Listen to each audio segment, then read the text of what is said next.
বলেও নাই আমরা ধৈর্যই একটা রোগীর সামনে যা আতান শুরু করে মানি ধরে ধরে ফিরে দিব।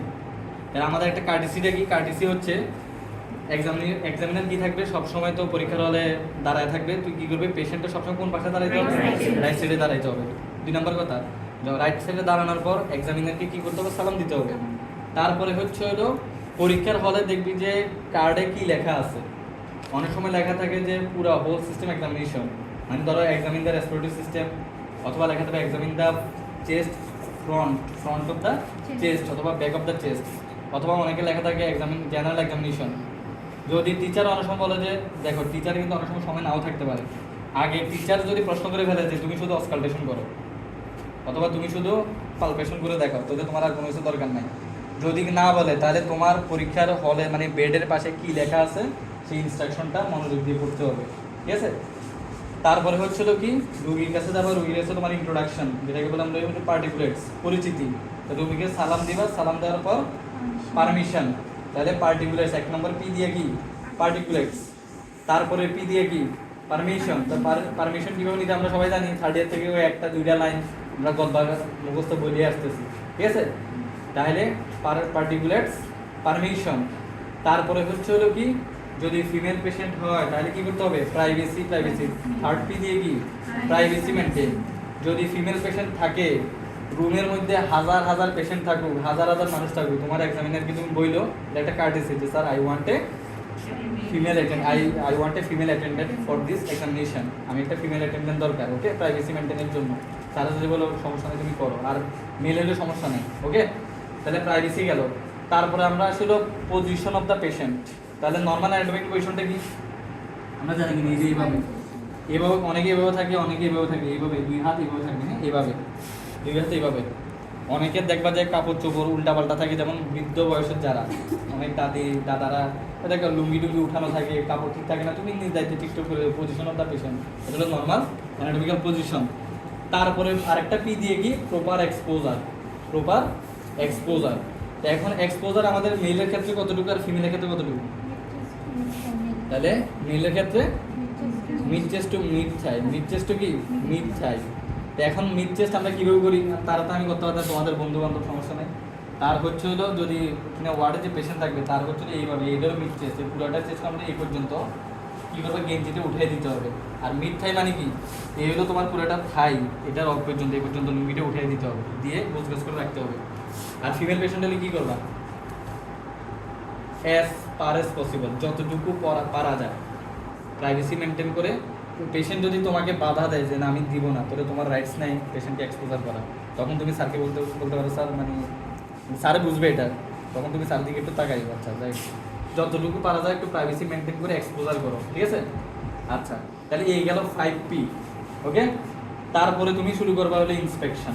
তোমার সব কিছু তুমি মোটামুটি তোমার মাঠ রেডি, তুমি এখন খেলাধুলা শুরু, সব কিছু অনুমতি যা আছে, ফিল্ড মাঠ সব কিছু শুরু। এখন হচ্ছে নেইমার আর মেসির খেলা শুরু। এখন আমাদের পয়েন্ট কি, প্রথম 1 নম্বর কি ইন্সপেকশন, এটা ইন্সপেকশন। এখন রেসপিরেটরি সিস্টেম ইন্সপেকশন, যে কোনো ইন্সপেকশনের প্রথম নিয়মটা কি, আমাদের 3টা লেভেল থেকে দেখা, ওকে, 3টা লেভেল থেকে দেখা। এখন আচ্ছা এখানে একটা পয়েন্ট মিস করছি, সেটা হলো যদি কোনো কারণে রোগীর বেডটা এমনভাবে আছে যে তুমি রোগীর বাম পাশে গিয়ে দাঁড়াইতে হয়েছে, ধরো এখন কিছু কারণে এই পাশে ওয়াল আছে, আমার ধরো এই পাশে ওয়াল, এখন আমার ওই পাশে দাঁড়াইতে হয়েছে, তখন তুমি স্যারকে বলতে হবে sir I want to examine this patient from right side. স্যারে বলতে যে সমস্যা নেই তুমি করো, স্যারে অনুমতি দিলে সব কিছুই নর্মাল, ওকে, এটা বলে নিতে হবে, ঠিক আছে। আচ্ছা, তো এখন ইন্সপেকশন, যে কোনো ইন্সপেকশন আমাদের 3টা লেভেল থেকে দেখতে হবে। এখন যেহেতু আমি কিসের এক্সামিনেশন করতেছি, রেসপিরেটরি সিস্টেমের এক্সামিনেশন, তাহলে আমাকে প্রথমে at the level of the chest, ঠিক আছে, ভালো করে দেখতে হবে। অনেকে আছে অভিনয় করতে জানো না ভাই, অভিনয় করতে হবে, আমি তো জানি তোরা পরীক্ষার হলে অভিনয় করলে ফাঁসে, এখন তো তোর তো সিরিয়াসলি কিছু না, তুই এমনি যা সামনে আসতে ধীরে সময় নেই, সবগুলো যার যত পারফরমেন্স স্মুথলি হবে, যার হাত কাঁপবে না, যার পর স্মুথলি যে মানে বলতে তো সার ভিতরে মাথায় কোনোদিন ওয়ার্ডে বুঝ নাই, রোগীরে বেশি বন্ধু বান্ধব বন্ধুটি যায় সবাই আতাইবি, মানে একদম পেশেন্ট ইন্সপেকশন পালপেশন পারকাশন সবাই এক্সামিনেশন করবি, বান্ধবীরা যায় রুমে প্র্যাকটিস করবা, ছোটো ভাই বড় ভাই সবার উপরে মা বাবা আত্মীয় স্বজন যারা ধরে টান দিয়ে রুমে যায় এক্সামিনেশন করা শুরু করবি, ঠিক আছে নি, হাত ক্লিয়ার থাকতে হবে, তুমি যদি অ্যান্সার করতে না পারো, দেখবা যে কিনা স্মুথলি পারফরমেন্স করে যাচ্ছে ও পাস করার সম্ভাবনা অনেক বেশি। তাহলে একটা লেভেল অফ দ্য চেস্ট তুমি প্রতিটা সেকশনে কমপক্ষে 4-5 সেকেন্ড সময় নাও না। তোমার প্রতিটা শর্ট কেসে কয় মিনিট থাকে? 5 মিনিট থাকে। তুমি যদি প্রত্যেকটা ধাপ যদি 3 সেকেন্ড 4 সেকেন্ড 5 সেকেন্ড করে দেখো, সর্বোচ্চ 2 মিনিটের বেশি যাবে না। তো তুমি সর্বোচ্চ 3 মিনিট এক্সামিনেশনে কাটাও, বাকি 2 মিনিট কিসের জন্য? ক্রস কোশ্চেনের জন্য। যাতে করে কেউ যদি 5 মিনিট কোনো মালে যদি 5 মিনিট খেয়াল আসে, তাহলে ক্রস কোশ্চেন করার কোনো অপশন নাই, ওইখানে ফেল হওয়ার সম্ভাবনা 50%। ঠিক আছে? তো স্মুথলি তাড়াতাড়ি শেষ করতে হবে। তাহলে প্রথমে একটু দেখো, তাহলে আমরা ইন্সপেকশন একটা at the level of the chest, তারপর হচ্ছে ফ্রম দ্য লেগ, তারপর হচ্ছে ফ্রম দ্য হেড, অর্থাৎ মাথার সাইড থেকে পায়ের সাইড থেকে at the level of the chest, 3 দিক থেকে আমি দেখবো। ঠিক আছে? এখন আমি কি দেখবো ইন্সপেকশনে? আমি কি দেখবো, কি কি পয়েন্ট দেখি আমরা ইন্সপেকশনে? 1 নম্বরে কি শেপ অফ দ্য চেস্ট। দেখো 1 নম্বরে কি দেখি আমরা? Shape of the chest, shape of the chest. Okay, 1 নম্বরে আমরা দেখি শেপ অফ দ্য চেস্ট। তাহলে এখন আমরা আসি একটু শেপ অফ দ্য চেস্ট নিয়ে একটু পড়াশোনা করি। Normally shape of the chest কি তুমি কিভাবে ইলাবোরেট করবে, বা নরমাল কথাটা কি বলবা পেশেন্টের? না না, মানে একটা টার্ম আছে তো। ঠিক আছে, তুমি বলবো যে shape of the chest is normal. এখন নরমালটা কি বলবা? বাইল্যাটারাল। দেখো আমাদের লাংস কিন্তু দুইটা, তো আমাকে বলতে হবে সবসময় বাইল্যাটারালি। তাহলে bilaterally symmetrical and elliptical, bilaterally symmetrical and elliptical. এখন টিচার এখানে প্রশ্ন করবে যে এটা দ্বারা তুমি আমাকে কি বুঝাইতে চাইছো? বাইল্যাটারালি সিমেট্রিক্যাল অ্যান্ড ইলিপ্টিক্যাল দ্বারা তুমি আমাকে কি বুঝাইতে চাইছো? বলবে যে স্যার আমাদের এখানে একটা শেপ আছে, শেপটা কি? নরমালি আমাদের চেস্টের দুইটা মাপ আছে। কি কি মাপ আছে? একটা ট্রান্সভার্স ডায়ামিটার, একটা অ্যান্টেরোপোস্টার। একটা ট্রান্সভার্স ডায়ামিটার, একটা কি অ্যান্টেরোপোস্টার ডায়ামিটার। কোন ডায়ামিটারটা বেশি? দেখো তুমি দেখো কোন ডায়ামিটার? ট্রান্সভার্স ডায়ামিটারটা বেশি, অ্যান্টেরোপোস্টার ডায়ামিটার কি কম। This is normal. তাহলে নরমাল কন্ডিশন কি? Transverse diameter is greater than anteroposterior diameter. Okay, এখন কোনো কারণে পেশেন্টের এই যে তোমার শেপটা চেঞ্জ হয়ে গেল, এখন কি কি শেপ চেঞ্জ হয়? তাহলে এতক্ষণ পর্যন্ত আমি নরমাল কথাবার্তা বলছি। ওকে, এখন what are the abnormalities in the shape of the chest? কি কি শেপ অফ দ্য চেস্টে অ্যাবনর্মালিটি আমাদের আছে? তাহলে প্রথমত আমাদের সবচেয়ে কমন কোনটা? Barrel shape chest. সবাই ব্যারেল দেখছি কিনা আমরা? বড় বড় দেখবে যে ট্রাক থেকে নামায় নীল কালারের কিছু ব্যারেল আছে না, গোল করে। ব্যারেল বলতে মানে কি? ব্যারেল শব্দটা আমরা যদি জ্যামিতিক্যালি ব্যাখ্যা করি, এটা দৈর্ঘ্য প্রস্থ নাই। এটা আমি যদি একটা কেন্দ্র ধরি, সব দিকেই কি সমান, অর্থাৎ ওই ধারণা থেকে বলা হয়েছে ব্যারেল শেপ চেস্ট। তার মানে কি এখানে অ্যান্টেরোপোস্টার ডায়ামিটার ট্রান্সভার্স ডায়ামিটার সমান হয়ে গেছে, অথবা অ্যান্টেরোপোস্টার ডায়ামিটারটা ট্রান্সভার্স ডায়ামিটার থেকে বেশি হয়ে গেছে। কম হলে তো কি হবে? নরমাল হয়ে যাবে, হয় সমান হয়ে যাবে অথবা বেশি হয়ে যাবে অ্যান্টেরোপোস্টার ডায়ামিটারটা। এমন করে সাথে যদি ট্রান্সভার্স ডায়ামিটারটা বেশি হয়ে যেত, বেশি হয়ে গেলে তো অ্যান্টেরোপোস্টার ডায়ামিটার তো কম হয়ে থাকবে নরমালি। ওকে, তাহলে এটাকে আমরা বলতেছি যেহেতু দৈর্ঘ্য প্রস্থ সব দিকে সমান হয়ে গেছে। দেখবা যে কোনোদিন পেশেন্ট পাওয়া যায় যাদের চাইল্ডহুড অ্যাজমা বা সিউপিডি পেশেন্ট, এগুলো একদম মানে বুক পিট লাগাইতে চারিদিকে গোল মানে সমান, এটাকে আমরা বলতেছি কি ব্যারেল শেপ চেস্ট। তাহলে অ্যাজমা এবং সিউপিডি পেশেন্টের ক্ষেত্রে, অ্যাজমা সিউপিডি পেশেন্টের ক্ষেত্রে আমরা কি পাই? ব্যারেল শেপ চেস্ট পাই। অ্যাজমা সিউপিডি, অ্যাজমা সিউপিডি পেশেন্টের ক্ষেত্রে আমরা কি পাই? ব্যারেল শেপ চেস্ট পাই। আচ্ছা, এবার আমরা আসি হলো কি পেক্টাস ক্যাভেটাম। নাম শুনছো কি না? পেক্টাস এক্সক্যাভেটাম, EXCAVATUM, এক্সক্যাভেটাম, এক্সক্যাভেটাম, পেক্টাস এক্সক্যাভেটাম, EXCAVATUM, এক্সক্যাভেটাম। কখনো কোনো ইংলিশ না পারলে এটা আস্তে ভেঙে ভেঙে পড়ো না, দেখো কি বলে এক্সক্যাভেটাম, এক্সক্যাভেটাম, পেক্টাস ক্যাভেটাম। আচ্ছা, এখন এটাকে আমরা, এটা অনেক সময় মনে থাকে না, পরীক্ষার টেনশনের মধ্যে আরেকটা আছে পেক্টাস কেরিনেটাম। নাম শুনছো কিনা? লেখো পেক্টাস কেরিনেটাম, পেক্টাস কেরিনেটাম, CARINITUM, কেরিনেটাম, পেক্টাস কেরিনেটাম। আচ্ছা, এখন অনেক সময় পরীক্ষার হলে টেনশনে এমনি দুনিয়ার পড়া, কোনটা এক্সক্যাভেটাম কোনটা কেরিনেটাম আমাদের মনে থাকে না। তো এটা মনে রাখার জন্য একটা টেকনিক আছে। তোমরা মাঠে ঘাটে অনেক সময় দেখবা যে ওই যে বিল্ডিং বানতে আইলে একটা ওই যে লম্বা হাত বিশিষ্ট একটা মেশিন আছে কিনা, যে মাটি খোদাই করে এভাবে নিয়ে ফেলায়, এটার মেশিনটার নামই তো এক্সক্যাভেটর, বলে না? এক্সক্যাভেটর মেশিনটা নিয়ে, এক্সক্যাভেশন শব্দের অর্থ কি? খনন করা, খোদাই করা। তো ওই কি করে? তো মাটি খোদাই করে। তো এখন চিন্তা করে, ধরো এটা যদি আমি মাটির সার্ভিসটা চিন্তা করি, এখন আমি যদি এখান থেকে একটু খোদাই করি, তাহলে এই জায়গাটা একটু ডিপ্রেসড হয়ে যাবে না? গর্ত হয়ে যাবে না? তার মানে যেসব পেশেন্টের দেখবেন আমাদের তো চেস্টটা একদম সমান, কারো ক্ষেত্রে যদি একবারে ডিপ ভিতরের দিকে যদি ঢুকে যায় তখন এটা মনে করবে যে প্যাকটাস ক্যাপিটা। তাহলে প্যাকটাস ক্যাপিটার ডেফিনিশন কি?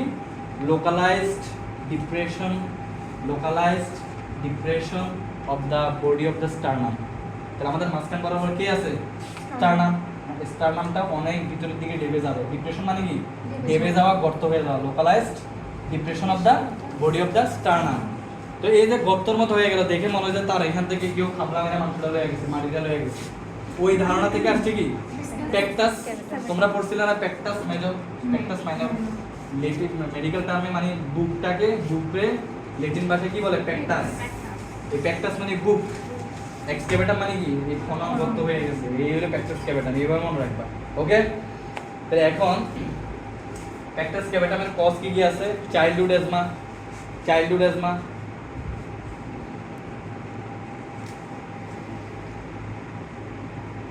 আচ্ছা এটা একসাথে বলে দিই। তারপরে আমাদের প্যাকটাস কেরিনেটাম, চাইল্ডহুড এজমা, প্যাকটাস কেরিনেটাম।